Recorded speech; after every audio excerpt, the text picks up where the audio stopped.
సంచలన విషయాలు వెలుగులోకి వస్తున్నాయి. కలెక్టర్ పై దాడి చేసేలా సురేష్ అనే వ్యక్తి జనాలను రెచ్చగొట్టినట్లు పోలీసులు గుర్తించారు. అయితే కలెక్టర్ పై దాడి చేసేలా రెచ్చగొట్టిన సురేష్ బీఆర్ఎస్ కార్యకర్తగా గుర్తించారు పోలీసులు. సురేష్ బీఆర్ఎస్ నేత పట్నం నరేందర్ రెడ్డి ప్రధాన అనుచరుడిగా గుర్తించారు పోలీసులు.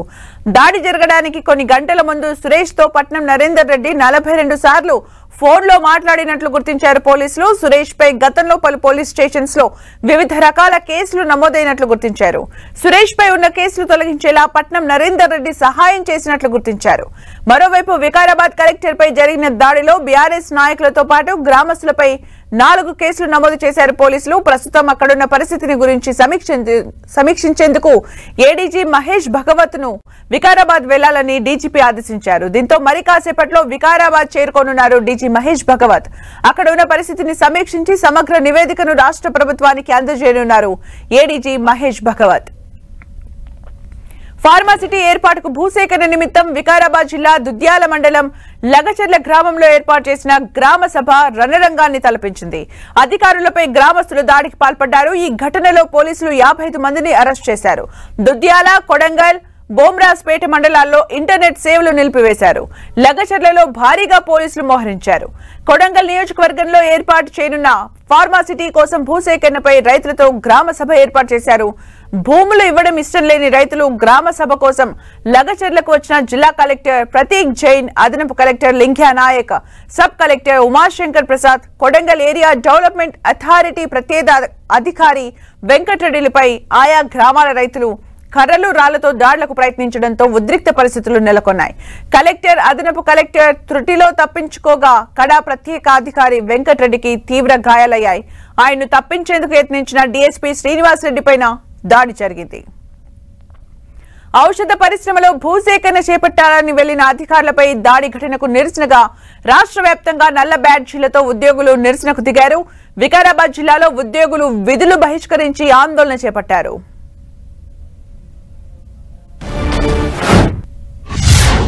ఈ విధంగా దుందుడుగా వాళ్ళు ముందస్తు ప్రణాళికలో భాగంగా ఒక కుట్రపూరితంగా కొంతమంది మధ్యలో దూరి ఈ యొక్క దాడికి పాల్పడినట్టుగా మేము ప్రాథమిక సమాచారం ప్రకారం నిర్ధారణ అయింది.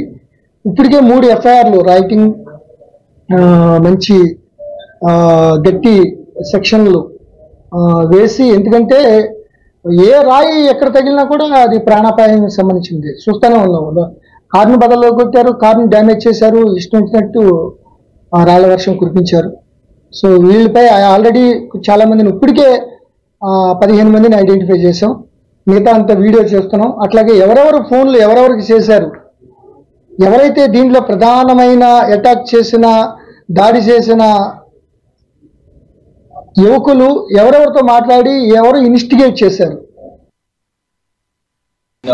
లగచర్ల గ్రామంలో పబ్లిక్ హియరింగ్ ఆర్గనైజ్ చేశారండి కలెక్టర్ గారు, అడిషనల్ కలెక్టర్ గారు, సబ్ కలెక్టర్ గారు. దానికి సంబంధించి బందోబస్తు అంతా కూడా వేసుకోవడం జరిగింది.